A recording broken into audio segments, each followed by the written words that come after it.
Seamos con Víctor Andrés Ponce, analista político, y Omar Chejade, congresista de la República. Muy buenos días, días, gracias por estar buenos días, aquí con ¿cómo nosotros. están? ¿Cómo llegamos a esta segunda vuelta, Víctor Andrés? Larguísimo este proceso electoral, sobre todo entre primera y segunda vuelta. Bueno, larguísimo, agotador, polarizante, enconado. Mira, se nota en los rostros de todos los actores, ¿no? Si tú miras a los actores esta mañana, tú no ves esa alegría, esa celebración, esa euforia, porque ha sido una campaña absolutamente inesperada, ¿no es cierto? Cuando se produjo la primera vuelta, todos decíamos, hemos evitado el humor, la polarización, la guerra de la segunda vuelta del 2006 y el 2011. Sin embargo, esta campaña ha terminado reproduciendo ese nivel de enrarecimiento, de polarización y encono. Ahora, lo grave, creo yo, es que pueden haberse herido o pueden haberse derribado algunos puentes vitales para la gobernabilidad, para mirar las cosas hacia adelante. ¿Por qué? Porque el resultado de la primera vuelta tenía... Pero no es así siempre. O sea, mi impresión es que, digamos, en campañas anteriores ha sido similar. Y además, lo que pasa es que la diferencia está en que la discusión era entre el sistema, el modelo económico, si sí o no. En este caso, esa no era la discusión. Entonces, claro, por eso es que se ha llevado probablemente ya a los temas mucho más personales, lo cual además termina siendo pues mucho más violento también, ¿no? Mucho más bueno, duro. mira, no sé qué decirte, puede ser, ¿ya?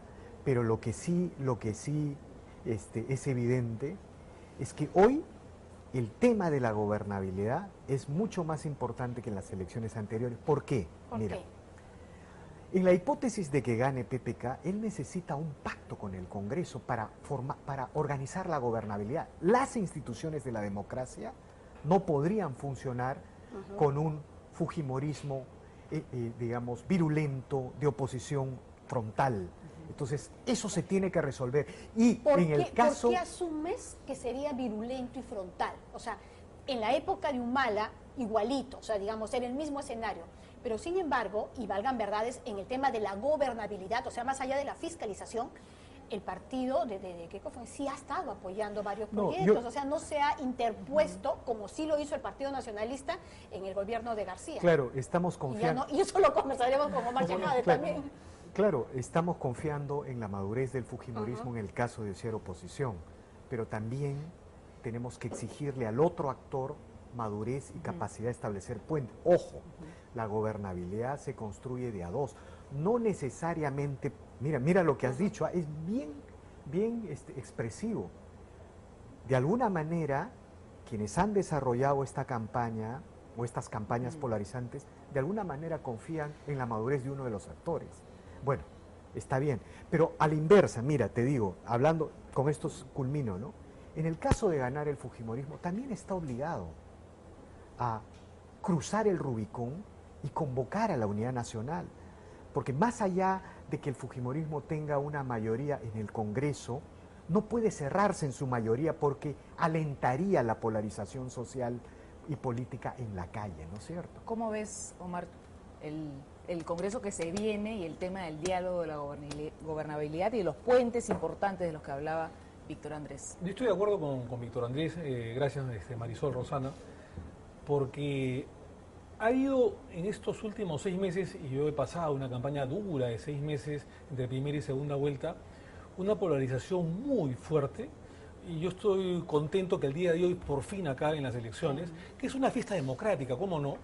Pero ha habido mucha pelea, mucho odio, ha sido una campaña visceral, rara también, con estos cambios de última hora del Jurado Nacional de Elecciones y sobre todo el Congreso de la República, que el presidente lo aprueba ya cuando la carrera electoral estaba, digamos... Sí, el tema de la ley electoral ha sido la carrera electoral problema, ya estaba, ¿no? digamos, avanzando, se promulgó no se sabía una ley, si era la anterior, se debía aplicar la nueva. Exactamente, y recién el jurado el día anterior a la primera vuelta dice que es esta la ruta y no la anterior.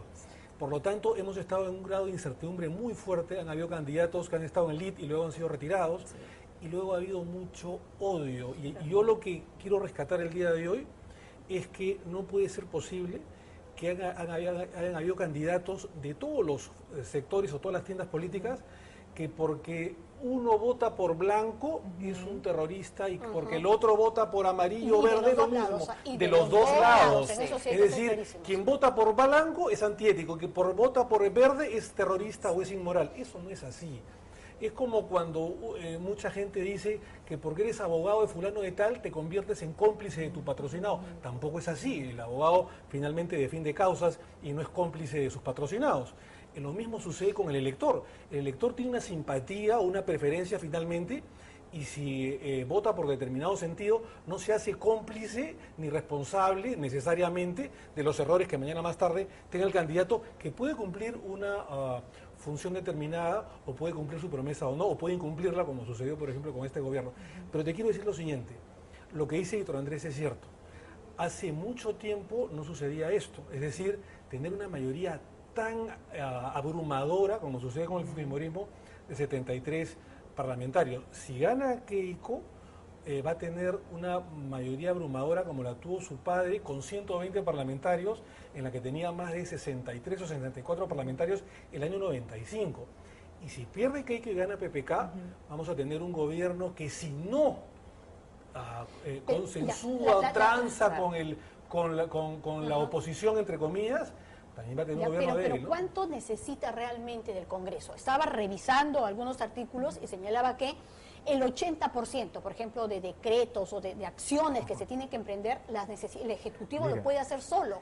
O sea, digamos, sí necesita del Congreso lo que podría ser un 16 a 20%, pero por lo demás puede caminar, además de presidencialista, que es nuestro sistema, ¿no? Ojo que con dos censuras del gabinete, evidentemente el presidente de la República puede disolver el Congreso. Por eso. Es decir, puede haber una inestabilidad política muy fuerte y fíjate que esto no sucedería desde la época de Belaúnde, el primer gobierno. ¿Realmente lo necesita? ¿Qué tanto lo necesita? Sí. No, pero muchísimo, poco, más o menos, de que tiene que haber un diálogo y tiene que haber un equilibrio, estamos no totalmente solamente de acuerdo, son leyes. pero al punto de inmovilizarte.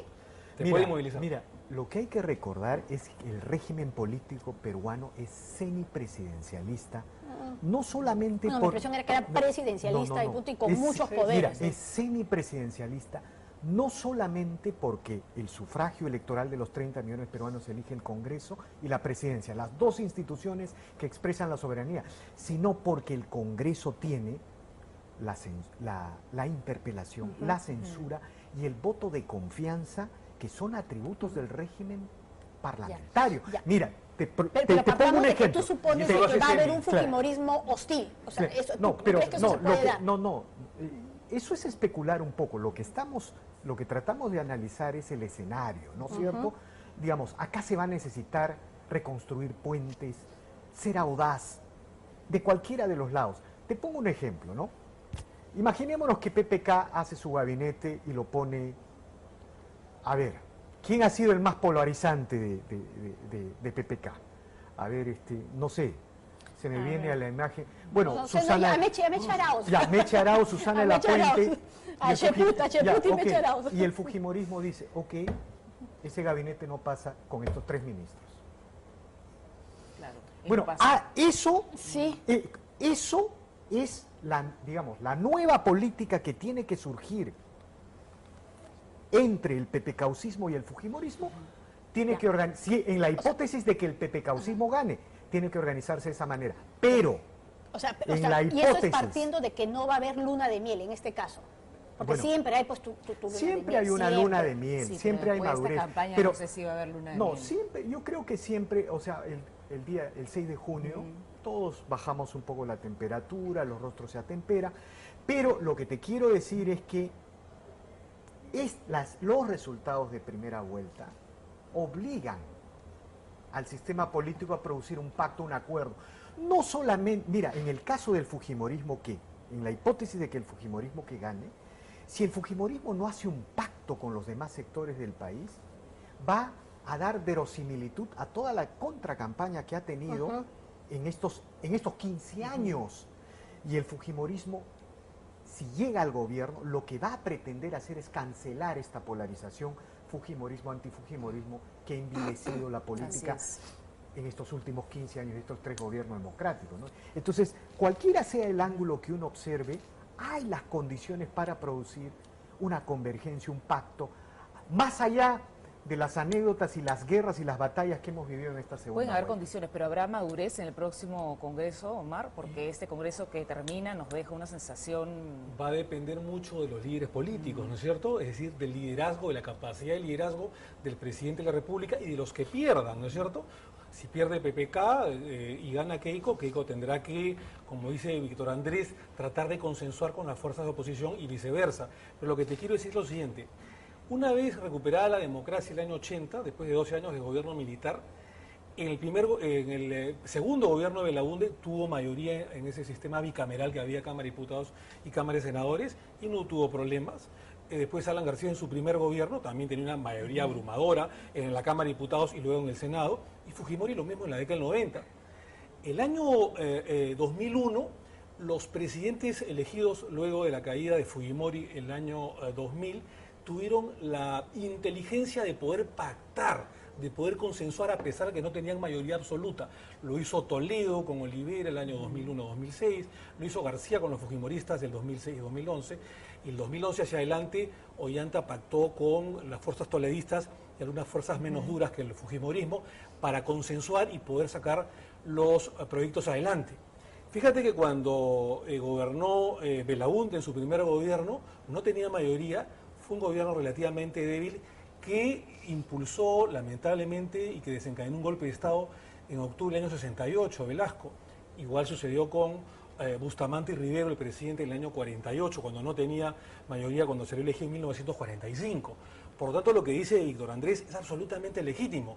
Si no tiendes puentes en una constitución que es semipresidencialista, puede ser gravísimo. Y esa tarea es porque no es solo los líderes, es también con qué operadores políticos Sí, puedes contar. sí. ¿Los contaría Pedro Pablo Kuczynski? ¿Sientes que sí, en su entorno hay los operadores capaces de tender estos puentes, de armonizar, de llegar a consensos? Porque sin eso no hay forma. Mira, o sea, digamos, eso pasó un poco también con el nacionalismo, ¿no? O Sí, sea, de los no que- había. Bueno, no había. había. Yo creo que había en parte, pero también hubo una cúpula muy cerrada entre Nadine, Ollanta y por ahí un grupito de amigos que se cerró y no Sí, y quiso. que no quería, y no que quería no tener quería, y puentes. bueno, ya eso es un tema de posterior, digamos, debate en la que trató más bien de la gente cercana a Ollanta tratar de expulsarla o tratar de ponerle cabes o embocadas. Pero eso es un tema aparte. Pero yo creo que en el caso de PPK hay gente como Cheput, hay gente como el mismo Bruce, como Salvador Heresi, entre otros, digamos, comunicadores que tienen muy buena fluidez, digamos, en comunicar y que pueden ser operadores y tender puentes con la oposición. Y el caso de Keiko Fujimori no me queda la menor duda, digamos, está Galarreta, que es un buen parlamentario, está Luz Claro, Salgado, en el caso de ellos igual tiene la está mayoría Klimper, y- en fin, tiene mayoría, pero digamos, lo que dice Víctor Andrés es cierto, es decir, si gana Keiko y se sobra y está en una actitud soberbia, que no creo, pero si lo hiciera, en ese hipotético caso, puede despertar una urticaria en los sectores sociales que puedan decir, sí, pues efectivamente, todo lo que se decía de ellos genéticamente es cierto.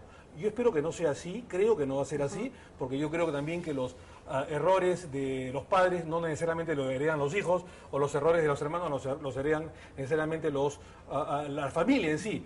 Yo creo que cada uno, los virtudes y errores son personalísimos, pero creo yo de que es una gran oportunidad para que gane uno, gane otro, pueda trascender políticamente y puedan hacer ciertos pactos o alianzas por la gobernabilidad del país.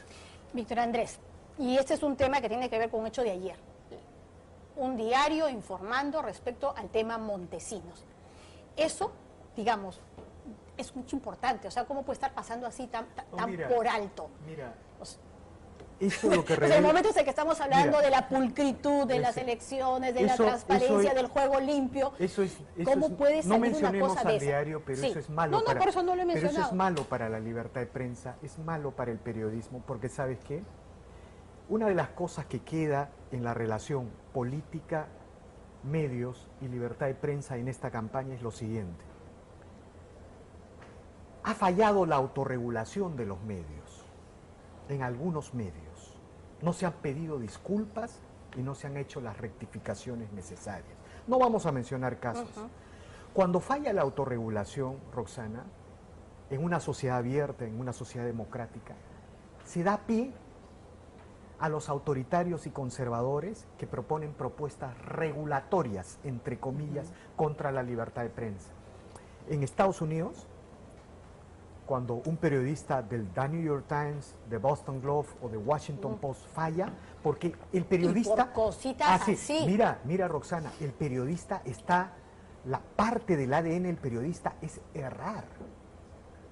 No hay, o sea, no, eso está estudiado. El periodista está condenado a equivocarse. Pero la buena fe en el error, ¿sabes qué significa?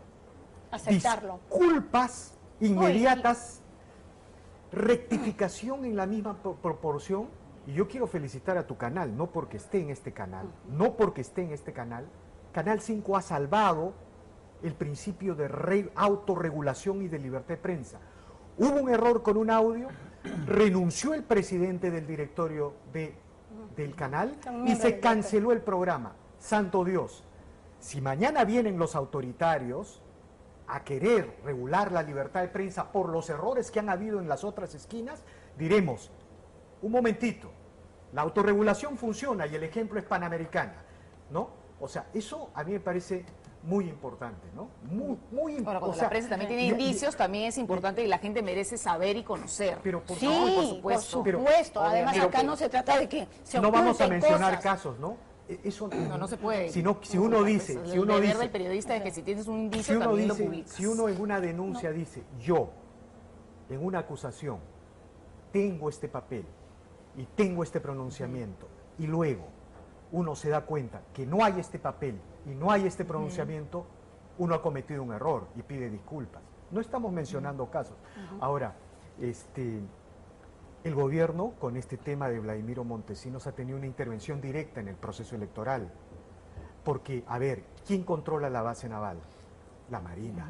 ¿Quién es el ministro de Defensa? Y Fiscalía también ya sacó su comunicado señalando que ellos no tuvieron absolutamente nada que ver en el asunto. Hay una intervención directa del poder político, una falla de la autorregulación en la prensa, ¿no es cierto? Y bueno, ojalá esto no tenga consecuencias más adelante, sobre todo para quienes somos libertarios en extremo, ¿no es cierto? Piensa como Víctor Andrés Omar en el tema de que el gobierno tenía que ver con con la filtración de estas imágenes. No me extrañaría, ¿no? Porque ya el gobierno de alguna manera tiene su candidato y ya lo ha hecho saber en redes, tanto básicamente por la esposa del presidente y por la gente que ha estado muy cercana gobernando con Ollantumala. Pero más allá de eso yo quiero comentar algo, ¿no? Yo creo que el día de hoy es una gran oportunidad para que haya un pacto político, que a partir de las 4 de la tarde se acaben las rencillas, los candidatos se den la mano y seguramente a las 8 o 10 de la noche cuando tengamos un resultado se den la mano y hay un pacto de gobernabilidad, porque tiene que haber trascendencia política. Se me ocurre, ¿no? Si gana PPK, que Keiko sea su presidente del Consejo de Ministros, y si gana Keiko, es un ejemplo, ¿no es cierto? Que PPK sea su presidente del Consejo de Ministros para poder gobernar. Sí, claro, digamos, es un ejemplo forzado, pero digamos, el día de hoy se juegan muchas cosas, ¿ah? O sea, si el día de hoy, o el día de mañana, o si la próxima semana no hay un pacto político entre ganador y perdedores, yo creo que estamos llamando en meses a una convulsión política que puede desencadenar a que el 2021 tengamos candidatos extremistas, y eso nosotros no queremos. Y que lo más importante siempre sea el país, ¿no? Al final. Sí, pero es cierto, los radicalismos que también están ahí. Los antisistemas que están pululando por ahí, ¿no? Vamos a seguir con ustedes en unos segundos, pero nuestro director nos dice que tenemos un reporte en este momento de nuestro compañero Ismael Tazaico desde